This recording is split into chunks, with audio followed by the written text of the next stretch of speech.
talk about how you're engaging your audience from the very start. And if we haven't met yet, hi, I'm Meridith. I'm your public speaking go-to. And if you aren't subscribed to this channel yet, please do, because if you want to be a more confident and credible speaker, this is the place to be. So let's dig in. Today, we're going to talk about your introduction. Your introduction is what's going to hook your audience. It's going to be your on-ramp for better presentations. It's going to give you that confidence to get through the rest of that presentation, whether that's internally, externally, a keynote, it doesn't matter. That introduction is everything. The first thing you want to start with is a hook, not your name, not the salutations, the hi, the hellos, thanks for having me here today, and now here's my name and followed up by my resume. You want to start with a very strong hook. And if you've watched my past videos, last time I gave you 10. This time I'm just going to give you 5 to get this party started.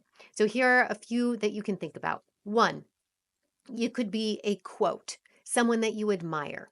It could be an open-ended question that you're posing to your audience, or a closed-ended question. It could be a startling statistic. It could be a story that you tell, or a prop.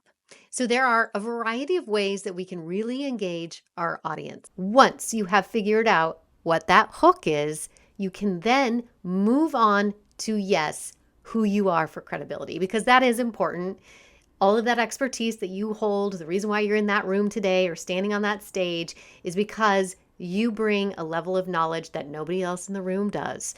So let's bring you into the room. Share just a few points for credibility, and then you're going to move on to the third part, which is why this presentation is important to this particular audience. And then from there, you're going to share with your audience what they're going to gain from your presentation. So those are the 4 parts to your introduction, and I'm going to repeat them back. Your hook, who you are for credibility, why your presentation is important to this particular audience, and what your audience is going to gain from your presentation.